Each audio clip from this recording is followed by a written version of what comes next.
కాపు చైతన్య రథం పేరుతో కాపు, తెలగ, బలిచ, ఒంటరి, తూర్పు కాపు, మున్నూరు కాపు మేధావులు యువత సమావేశం ఏర్పాటు చేశారు.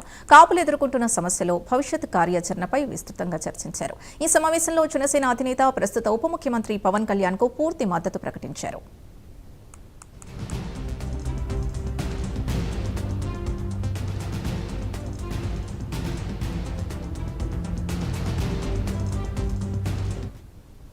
ఈ సమావేశాన్ని ఏర్పాటు చేసిన కాపు జేఏసీ చందు జనార్దన్ మాట్లాడుతూ తమ కుటుంబ సభ్యులు దారి తప్పుతున్నారని, వారిని గాడిలో పెట్టడానికి ఈ సమావేశం ఏర్పాటు చేశామన్నారు. వంగవీటి మోహన్ రంగా బడుగు బలహీన వర్గాల కోసం ప్రాణాలు అర్పించారని, ప్రస్తుతం పవన్ కళ్యాణ్ అలాంటి నాయకత్వమే అందిస్తున్నారని జనార్దన్ పేర్కొన్నారు. స్వాతంత్ర్యం వచ్చినప్పటి నుంచి తమ కులం నాయకులు ఉన్నా పవన్ కళ్యాణ్ పార్టీ ఆవిర్భవించాకనే రాష్ట్రం ఆయన మద్దతు ఇచ్చిన పార్టీ అధికారంలోకి వచ్చిందని అన్నారు. అమరావతిలో కాపులకు 5 ఎకరాల భూమిని హాస్టల్ కోసం కేటాయించాలని డిమాండ్ చేశారు.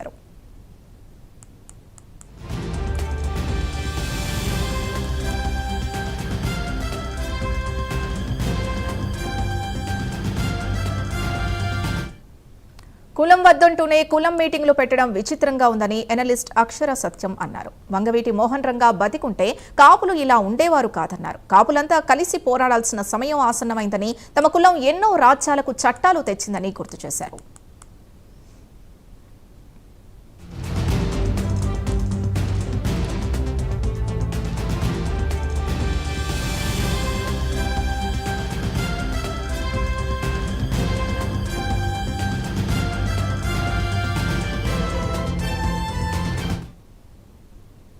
మరి పవన్ కళ్యాణ్ గారు కుల నాయకుడు అయితే జగన్మోహన్ రెడ్డి గారు రెడ్డి నాయకుడు కదా, పవన్ కళ్యాణ్ గారు కాపు నాయకుడు అయితే చంద్రబాబు నాయుడు గారు కమ్మ నాయకుడు కదా.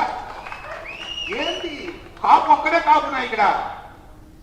రాజశేఖర రెడ్డి గారు ఏదో వర్ధంతికో జయంతికో ఏదన్నా ఏమంటారంటే పేదల పాలిట పెన్నిది, చరిత్రను సృష్టించిన మహానాయకుడు, మహానేత అని టీవీలో ప్రొజెక్ట్ చేస్తారు.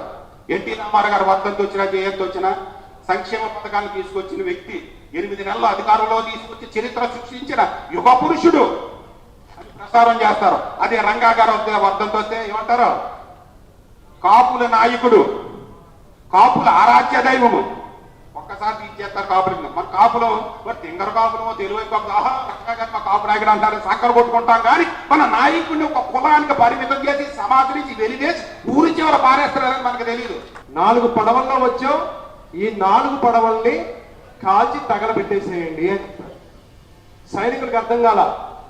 సేనాధిపతి వచ్చాడు, మహారాజా 4 పడవల్లో వచ్చాం, 100 మంది వచ్చాం, మరి తిరిగి వెళ్ళాలంటే ఎలా, తిరిగి వెళ్ళాలంటే ఎలా అన్నాడు. అప్పుడు రాజు ఒక మాట చెప్పాడు. దయచేసి పెద్దలు అలానే యువత ఈ మాటను గుర్తుపెట్టుకోండి. ఆయన అడిగిన ప్రశ్నకి, సేనాధిపతి అడిగిన ప్రశ్నకి రాజుగారు ఒక సమాధానం చెప్పాడు. నువ్వు తిరిగి వెళ్ళాలి అంటే యుద్ధం గెలవాల్సిందే. ఏం చెప్పాడు? నువ్వు తిరిగి వెళ్ళాలి అంటే యుద్ధం గెలవాల్సిందే, రెండో మాట లేదు. మనం బ్రతకాలి అంటే గెలవాల్సిందే.